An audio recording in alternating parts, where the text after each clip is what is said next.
नमस्कार बंधुओं, स्वागत है आपका शुभम आलोक के हिंदी यूट्यूब चैनल में।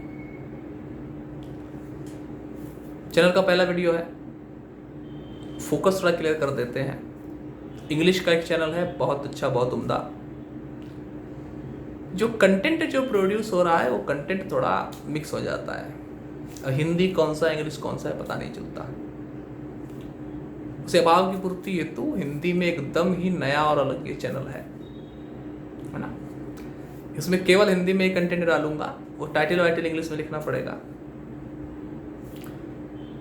तो टाइटल इंग्लिश में लिखने के अलावा जितनी भी बातें हम करेंगे वो हिंदी में करेंगे। पूरा शुद्ध हिंदी नहीं इस्तेमाल करेंगे, थोड़ा इंग्लिश हिंदी का मिक्सचर रखेंगे। कॉमन हिंदी का जो भाषा है उसका इस्तेमाल करेंगे, मिक्स हिंदी में जो है बात करेंगे। ठीक है जी, स्वागत है चैनल पे। आज सूर्य से शुरुआत करेंगे। देखिए, सूर्य ही पहले ग्रह हैं। आदित्य हृदय स्तोत्र में स्पष्ट कहा है कि भाई सूर्य ग्रहों के राजा है, और सर्वप्रथम तो राजा की ही बात होनी चाहिए भाई। अगर राजा की बात पहले ना हो तो राजा क्रुद्ध भी हो सकते हैं, दंडित भी कर सकते हैं। इसलिए आपके जीवन में सबसे पहले सूर्य की महत्ता होनी चाहिए। देखिए, कुंडली में लोग उपाय करते हैं तो कहां से उपाय शुरू करें, वो हमेशा प्रश्न रहता है। भाई सर, पहले कौन सा उपाय करें? पंडित जी पहले कौन सा उपाय करें? मैं बताता हूं, सूर्य का उपाय करिए सबसे पहले। षडबल में एक बल होता है, वो कहते हैं नैसर्गिक बल। जहां शनि सबसे कमजोर होते हैं, शनि से बली मंगल, मंगल से बली बुध, है ना। बस एक लिस्ट चलती है पूरी। मंगल से बली बुध होते हैं, बुध से बली जो है आपके गुरु होते हैं, गुरु से बली शुक्र होते हैं, शुक्र से बली चंद्रमा होते हैं, चंद्रमा से बली सूर्य होते हैं। ये जो बल का ये जो ऑर्डर है, किस बिना पे बनाया गया है? आपने कभी सोचा है?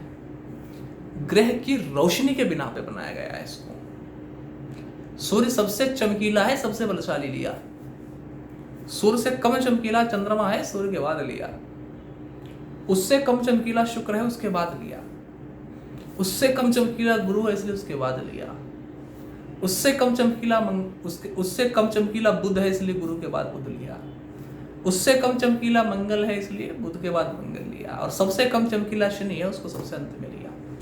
यह ग्रह का नैसर्गिक बल है। नैसर्गिक शक्ति, नेचुरल पावर ग्रह की कितनी है, वह इस बात से निश्चय होता है कि भाई ग्रह कितना चमक पाता है अपने दम पे ना। कुंडली में तो चलिए उच्च होके, स्वराशि होके कुछ ना कुछ फल कर देगा, लेकिन खुद कितना चमक पाता है, इस दम पे नैसर्गिक बल है। तो परंपरा में हम लोग जब षडबल को पढ़ते हैं तो भाई प्रश्न आता है कि षडबल की गणना क्यों की जाए? भाई षडबल की गणना क्यों करे ज्योतिषी? अगर आप बोलोगे ग्रह को बलशाली जानने के लिए करें, तो आजकल के समय में वो बलशाली जानने की जरूरत पड़ती है। जो परंपरा से सीखे हुए लोग हैं वह तो पत्रिका को देखते ही बता देंगे कौन बलशाली है कौन नहीं है। भाई स्थान बल, दिग्बल तो 2 मिनट में देखने में नजर आ ही जाता है। षडबल में स्थान बल, दिग्बल तो 2 बल है ही। उसको देख के आपको ग्रह बलशाली पता चल ही जाएगा। षडबल की कुछ खास आवश्यकता तो होती नहीं। तो परंपरा में पहले यही प्रश्न आता है कि भाई षडबल क्यों सीखें भाई, और उसका हम यही उत्तर देते हैं हमेशा कि षडबल के हर बल का कुछ ना कुछ इस्तेमाल है। हर बल का कुछ ना कुछ इस्तेमाल है, अलग अलग इस्तेमाल है। अभी एक क्लास पढ़ाई है रिसेंटली, और किसी क्लास में पढ़ाया, वो ध्यान नहीं किस क्लास में पढ़ाया, तो वहां हमने षडबल के हर बल का अलग अलग इस्तेमाल, दशा का शायद हमारे कोर्स में हमने उसको पढ़ाया कि षडबल के हर बल का अलग अलग इस्तेमाल होता है। अलग अलग बातों को जानने के लिए है। इस पे हल्का हल्का बारी बारी वीडियो करेंगे, टेंशन मत लीजिए। सब विषय का ज्ञान मिलेगा भरपूर। चैनल को लाइक सब्सक्राइब किए रहेंगे, आप लोगों का सपोर्ट साथ रहेगा तो बिल्कुल बनाने में मजा आएगा और पूरा बनाएंगे। सहयोग आपका भरपूर रहेगा तो हम भी बढ़ चढ़ के उत्साह के साथ चीजों को करेंगे। तो बात ये थी कि षडबल के बलों का इस्तेमाल है। अब षडबल के बल में जो 5 बल हैं वह तो निश्चित नहीं है, ग्रह के बदल सकते हैं, लेकिन यह छठा जो बल है नैसर्गिक बल, यह तो निश्चित है, यह तो नहीं बदलेगा। तो इसका इस्तेमाल किस लिए होता है ये जरूरी है, क्योंकि यह तो बदल ही नहीं रहा ना। इस्तेमाल किस लिए होता है भाई? परंपरा प्राप्त ज्ञान की अगर आप बात करें तो नैसर्गिक बल का इस्तेमाल उपाय करने के लिए होता है। शनि का उपाय करो तो केवल शनि का उपाय होगा, क्योंकि शनि सबसे कमजोर है। मंगल का उपाय करो तो मंगल के साथ शनि का भी उपाय हो जाएगा, क्योंकि शनि मंगल से कमजोर है। अगर बुध का उपाय करो तो बुध के साथ मंगल और शनि का भी उपाय हो जाएगा, क्योंकि बुध से कमजोर है मंगल और शनि। गुरु का उपाय करो तो गुरु के साथ बुध मंगल और शनि का भी उपाय हो जाएगा, क्योंकि बुध मंगल और शनि तीनों गुरु से कमजोर है। अगर शुक्र का उपाय करो तो शुक्र के साथ गुरु बुध मंगल शनि चारों का उपाय हो जाएगा, क्योंकि गुरु बुध मंगल शनि चारों शुक्र से कमजोर है। चंद्रमा का उपाय करो तो शुक्र गुरु बुध मंगल शनि पांचों का उपाय हो जाएगा। और जो आप सूर्य का उपाय कर लो तो सूर्य तो सबसे बलशाली है नैसर्गिक बल में, तो हर एक ग्रह का उपाय सूर्य के उपाय में समाहित होता है। इसी बात को राम रक्षा स्तोत्र में कहा है कि सूर्य सब ग्रहों का राजा है, सब ग्रह सूर्य से ही बल पाते हैं। इसलिए श्री राम ने रावण से जीतने के लिए देखिए सूर्य की पूजा की। आदित्य हृदय को पढ़ा, ततो युद्ध परिश्रांतम समरे चिंतया सतम। जब युद्ध में राम परिश्रांत थे, क्लांत हो गए, तो समरे चिंतया सतम, बीच रणभूमि में राम चिंता में खड़े थे, तब उन्होंने आदित्य हृदय का पाठ किया। हृदय जो होता है हृदयम, बहुत आपको हृदय मिलेगा, आदित्य हृदयम, हनुमान हृदयम, देवी हृदयम, बहुत हृदय है। हृदयम देवता के दिल का दरवाजा है, दिल का रास्ता है, दिल का गेट है। तो भाई सूर्य के दिल का गेट है आदित्य हृदयम। खैर हर प्रकार के स्तोत्र की जो है अपनी महिमा है, हर प्रकार के स्तोत्र का अपना इस्तेमाल है, तो उस बात पे नहीं आते। मुख्य जिस मुद्दे पे हम आज हैं वो मुद्दा जो है उपाय वाला। तो भाई सूर्य ग्रहों के राजा है। देखिए पहली आहुति सूर्य की है, हफ्ते का पहला दिन सूर्य का है, सूर्य राजा है,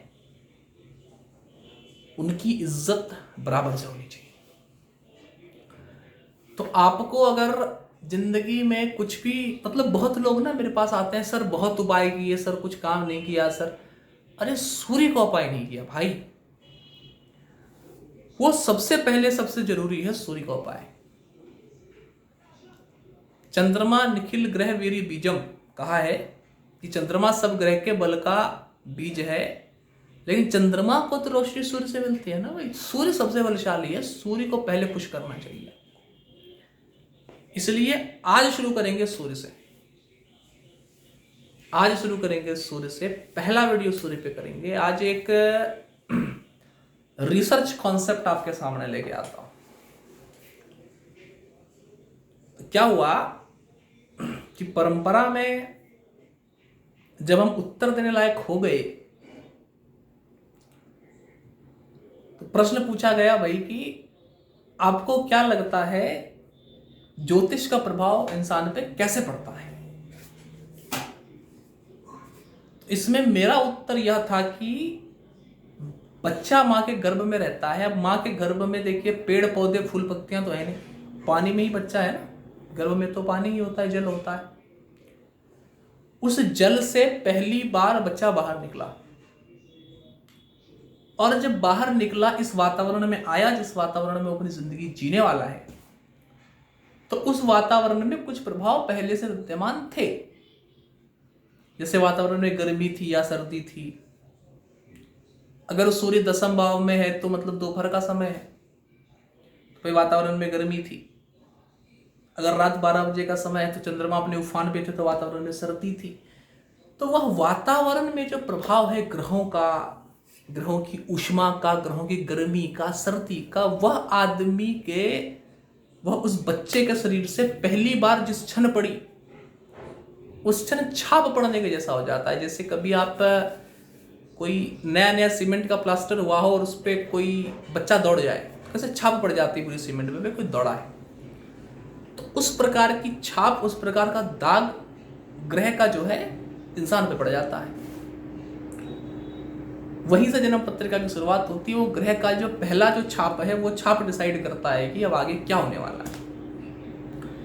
इसी वजह से ज्योतिष के शास्त्रों में ज्योतिष को सांकेतिक बोला है। सांकेतिक कि भविष्य फल की ओर संकेत करता है, इशारा करता है। क्यों इशारा करता है? क्योंकि जो छाप पड़ी है ना बच्चे पे,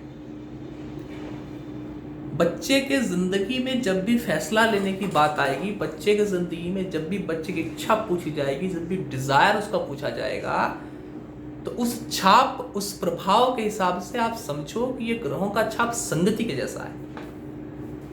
तो जो ग्रह उसके दिमाग पे हावी हैं, जो ग्रह उसकी चेतना में हावी हैं, उनके ही हिसाब से वो आदमी फैसले लेने वाला है। और क्योंकि ग्रहों के हिसाब से ही फैसले लेगा, इसीलिए फल तो ग्रहों ने ही संकेतित कर दिया। इसी वजह से ग्रह को ग्रह बोला है। ग्रह मतलब जो पकड़ सकता हो, जिसके पास पकड़ने की क्षमता हो। ग्रह आदमी के दिमाग को यहां से ऊपर से सर से पकड़ लेता है ग्रह। ये ग्रह का एक्सपीरियंस, 11 साल के एक्सपीरियंस की बात आपको बता रहा हूं। लोग कहते हैं विनाश काले विपरीत बुद्धि, मैं कहता हूं विनाश काले विपरीत ग्रह गोचर। ग्रह गोचर खराब हो, बड़े से बड़ा पढ़ा लिखा समझदार बुद्धिमान व्यक्ति भी ऐसा, समझ लीजिए बस मतलब कि आदमी सुने तो हंस पड़े कि भाई तुम इतने पढ़े लिखे थे, इतने समझदार थे, जानकार थे, ज्ञानवान थे, क्या कर बैठे हो। ग्रह ना आपको एक इनविजिबल, ना दिखने वाली रस्सी से पकड़ लेता है ऊपर से। आपके दिमाग को, आपकी मेंटेलिटी, आपकी सोच को पकड़ लेता है और आपके फैसले उसके कंट्रोल में आ जाते हैं। वो उसी पहली छाप का नतीजा है जो पहली छाप आप पे पड़ी थी। अगर कोई दोपहर को पैदा हो रहा है तो उसकी कुंडली में सूर्य की छाप तो बहुत तगड़ी है, बहुत बलशाली है। सूर्य की छाप 10वें भाव का सूर्य है, दिग्बली है, सूर्य की छाप तेज है। अब वह जिंदगी में जितने भी फैसले लेगा, क्योंकि सूर्य की छाप बलशाली है ना उस पर, अब जितने भी फैसले लेगा उसमें सूर्य का पुट तो आएगा ही। तो उसको बोल दो कि भाई प्रमोशन दे देते हैं दूसरे ब्रांच में, वहां जाके तुम काम कर लो, वो आदमी प्रमोशन नहीं लेगा। क्योंकि उसके व्यक्तित्व में सूर्य की छाप है। वो सोचेगा यार यहाँ अच्छा खासा मैं सब लोगों पे राज कर रहा हूँ, मेरे नीचे वाले मुझसे डर के रहते हैं, वहां जाऊंगा नई जगह होगी, पता नहीं कैसे लोग मिलेंगे, कौन बात सुनेगा कौन बात नहीं सुनेगा। वो पैसा त्याग देगा और अपना कंट्रोल बरकरार रखना चाहेगा, क्योंकि उसके दिमाग में सूर्य की छाप है। वो सूर्य के जैसा सोचता है। वो अपना बात रखने के लिए, वो अपनी चीज को सही साबित करने के लिए चोरी चकारी करने से, झूठ बोलने से भी नहीं कतराएगा। अगर अपने घर वाली को भी किसी के सामने गलत साबित कर देना हो, वो आदमी तो पावर के लिए वो भी कर दे, ये सोच के कि अरे पत्नी है घर में, माफी मांग लूंगा या इज्जत बचा लो। क्योंकि उसके 10वें भाव में सूर्य का प्रभाव है। उसके लिए इज्जत ही सबसे जरूरी है। इज्जत ही उसके लिए मायने रखती है और कुछ मायने नहीं रखता। ये जो छाप है, ये छाप ही आदमी को जिंदगी में फैसले में जो है बुद्धि देता है पीछे से। इसलिए ज्योतिष बहुत जरूरी ज्ञान है, ज्योतिष बहुत जरूरी विद्या है। आपको पता होनी चाहिए वो आदमी पे छाप कैसी है। और इस छाप को एनालाइज करने के लिए हम सबसे पहले ग्रहों से शुरुआत करेंगे, क्योंकि जैसा अभी आपको कहा, ग्रह ही आपके दिमाग को पकड़ेगा। तो हम सूर्य से शुरू करते हैं और आज उसी छाप की बात मैं करता हूं आपसे। सूर्य के भीतर से एक सफेद रोशनी निकलती है, जानते ही हम लोग। तो 8 मिनट लगते हैं आसमान से धरती में आने में, 8 साढ़े 8 मिनट का समय लगता है प्रकाश को सूर्य से लेकर धरती तक सफर करने में। 8 मिनट लगता है। ये 8 शब्द बड़ा जरूरी है ज्योतिष में। माला भी तो 108 की संख्या में गिनते हैं ना, हम लोग हिंदू हैं, 108 की संख्या में गिनते हैं। यह 8 बहुत जरूरी है। खैर इस 8 पे बाद में आएंगे। जो विज्ञान में आपने 6वीं 7वीं में छोटा एक्सपेरिमेंट पढ़ा होगा कि सूर्य की रोशनी को किसी शीशे से गुजारो तो इंद्रधनुष निकलता है रेनबो। ज्योतिष की भाषा में इंद्रधनुष को इंद्रचाप कहते हैं। उपग्रह वाला इंद्रचाप नहीं, दूसरा इंद्रधनु इंद्रचाप कहते हैं। गणना भी दी है इसकी। वारामिहिर ने बृहद संहिता में तो पूरा चैप्टर दे दिया इस पे, इंद्रचाप पे, इंद्रधनुष पे। वो जो रंग होते हैं ना, शीशे से सूर्य की रोशनी निकालने से जो 7 रंग बनते हैं उनको कहते हैं VIBGYOR. Violet, indigo, blue, green, yellow, orange, red. 7 रंग निकलते हैं और ग्रह 7 ही हैं। राहु केतु तो छाया ग्रह है। तो 7 ग्रहों के साथ होने से वो 7 ग्रहों के 7 रंग हो गए। और इन 7 ग्रहों में से सूर्य के साथ जैसे जैसे ग्रह आते जाते हैं वैसे वैसे जो है फल में बदलाव होता रहता है। जैसे कि आप देखो कि इंडिगो रंग होगा शुक्र का और वॉयलेट रंग होगा शनि का। इस दोनों को जब आप सूर्य के ऑरेंज रंग से बनाओगे तो उत्तर निकलेगा मैजेंटा। और मैजेंटा रंग आता है कर्क राशि में। तो आप देख लेना कि किसी भी पत्रिका में अगर सूर्य शनि का या सूर्य शुक्र का युति है तो जिस भाव में इस आदमी के कर्क राशि पड़ी है उस भाव से जुड़े फल थोड़े गड़बड़ होंगे। उस भाव से जुड़े फल में थोड़ा तो नुकसान करेगा। एल्बर्ट आइंस्टाइन का कुंडली देखना आप। 10वें भाव में एल्बर्ट आइंस्टाइन के सूर्य शनि का युति है। मिथुन लगने की कुंडली है, दूसरे भाव में कर्क राशि पड़ी है। एल्बर्ट आइंस्टाइन को अपनी मातृभूमि छोड़नी पड़ी। द्वितीय भाव कर परिवार मातृभूमि छोड़नी पड़ी उनको। द्वितीय भाव प्रारंभिक शिक्षा।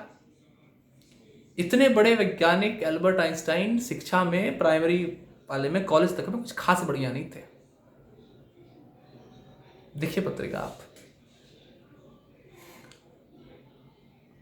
बुध का रंग विबग्योर में से ग्रीन होगा, ग्रीन। सूर्य का रंग तो ऑरेंज है ही, तो ग्रीन और ऑरेंज मिलाएंगे तो रंग ग्रीन ही बनेगा, हल्का थोड़ा सा ग्रीन बन जाएगा। और ग्रीन रंग आता है जेमिनी में, मिथुन राशि में। तो जिसके सूर्य बुध की युति होगी उसका मिथुन राशि का फल थोड़ा तो डालम डोल करेगा। अच्छा भी कर सकता है, ऐसी बात नहीं अच्छा नहीं करता, अच्छा भी कर देता है। निर्भर करता है किस बात पे है। देखिए अगर सूर्य बुध का युति है और बुध अस्त हो गया तो उस मामले में तो अस्त होने का दोष लगा बुध को, तो मिथुन राशि जहां पड़ेगी उस भाव के फल खराब कर देगा। 9वें भाव में पड़ती हो तो पिता की जल्दी मृत्यु हो जाए, 10वें भाव में पड़ती हो तो काम इत्यादि शुरू करने में दिक्कत हो जाए, एकादश भाव में पड़ती हो तो लाभ ना हो, द्वादश भाव में पड़ता हो तो जब देखो तब कभी कोर्ट कचहरी कभी दवा दारू का चक्कर लगता रहता हो, लग्न में पड़ता हो तो आदमी के पास बहुत कुछ होने के बाद भी आदमी को पता नहीं हो मेरे पास क्या है, ऐसी समस्याएं कर देता है। ये बहुत दिक्कत कर देता है। लेकिन वहीं अगर बढ़िया है, सूर्य बुध साथ में बैठे हैं, मान लीजिए स्वराशि है, बुध अपनी राशि में है, या बुध या सूर्य अपनी राशि में है और अस्त भी नहीं है, उस मामले में संबंध बढ़िया बनेगा तो जिस भाव में मिथुन राशि पड़ेगी वहां के अच्छे फल कर देगा। तो अगर अच्छा योग बने तो नवम भाव में मिथुन राशि पड़ती हो तो बहुत भाग्यशाली बना दे आदमी को, पिता की बहुत संपत्ति दिलवा दे, ऐसा भी कर देता। ध्यान रखेंगे इस बात का। अगली बात करते हैं सूर्य गुरु की। सूर्य का रंग तो ऑरेंज ही है, नारंगी। गुरु का रंग होगा येलो पीला, और नारंगी में पीला बनाएंगे तो पीला ही रंग बनेगा, थोड़ा मटमैला सा पीला बनेगा। अब मटमैला पीला बोला है धनु राशि को, तो सूर्य और गुरु की युति होने पर धनु राशि जिस भाव में पड़ती है उस भाव को देखना चाहिए। अगर दोनों का संबंध अच्छा हो तो धनु राशि में अच्छे फल होंगे, जिस भाव में धनु राशि पड़ती है उस भाव के अच्छे फल होंगे। और जो दोनों का खराब संबंध होता हो तो जिस भाव में धनु राशि पड़ती है उस भाव के फिर बुरे फल आएंगे जो जातक को। यहां बुरे फल और अच्छे फल में निश्चय करना इसलिए जरूरी है क्योंकि ग्रह सूर्य के साथ अस्त भी हो सकता है, वो ध्यान रखना है। सूर्य तो इसलिए यवनाचार्य ने सूर्य को क्रूर ग्रह कहा है। वो चलते प्रति आग की मशाल है सूर्य, देखिए दूर पकड़ के खड़े रहेंगे हाथ में तो रोशनी देगी, ज्यादा करीब लाएंगे तो जला देगी। ऐसा ही सूर्य का है, थोड़ा संभाल के हल्का सा खेलना पड़ता है। अब सूर्य मंगल की बात करते हैं। अगर सूर्य मंगल को लिया जाए तो मंगल लाल रंग के, सूर्य नारंगी रंग के। लाल नारंगी बनाने से लाल ही रंग बनेगा। सूर्य मंगल का संबंध होने पे, सूर्य और मंगल का संबंध होने पे उस मामले में आदमी के मेष राशि जिस भाव में पड़ती है उस भाव से जुड़े बुरे फल होंगे अगर मंगल खराब है तो, नहीं तो अच्छे फल होंगे। अगर ग्रह अस्त इत्यादि हो गया तो आग जला देती है, तो उस भाव के फल तो सारे जली गए, उस भाव के सारे फल खराब आएंगे। लेकिन अगर ग्रह अस्त नहीं है, बलशाली है, तो उस भाव के फल इतने प्रखर, इतने देखिए रोशनी को हमेशा अच्छे सेंस में लिया गया है, रोशनी को हमेशा अच्छा माना गया है। तो अगर सूर्य और ग्रह का संबंध है, मान लीजिए सूर्य मंगल का संबंध है, उसमें मंगल खराब नहीं, अच्छा है, उस मामले में सूर्य का रोशनी उस भाव को इतना प्रकाशवान कर देगा, इतना ऊर्जावान कर देगा, इतना बेहतर कर देगा कि आदमी एक प्रकार से उस भाव से जुड़ी हुई चीजों में तो ब्लेस्ड होगा, आशीर्वाद प्राप्त होगा, निष्णात होगा।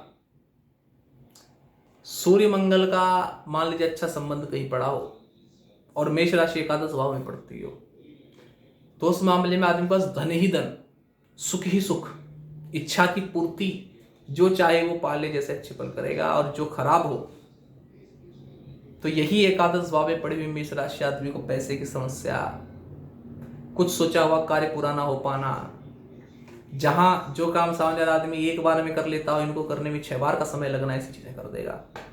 बहुत सावधानी पूर्वक इसका विचार करना चाहिए। सूर्य और चंद्रमा की युति होने से अमावस्या लगती है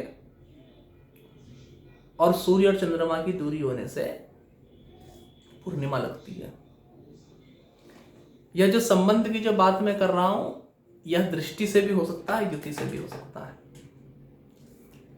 तो सूर्य के लाल रंग से जब चंद्रमा का ब्लू रंग मिलेगा तो ऑरेंज से ब्लू मिलेगा, तो ब्लू के जैसे ही किसी रंग की उत्पत्ति करेगा। प्राइमरी कलर सारे आपस में मिक्स हो रहे हैं तो ज्यादा रंग में डिफ्लेक्शन नहीं कर पाएंगे। तो सूर्य और चंद्रमा का जो संबंध हो, तो मकर राशि जहां पड़ी है ना, मकर राशि, उस भाव के फल में थोड़ा मामला ऊपर नीचे करेगी। उस भाव के फल में अच्छा या बुरा फल करेगी, इस बात पर निर्भर करता है कि चंद्रमा कैसा है।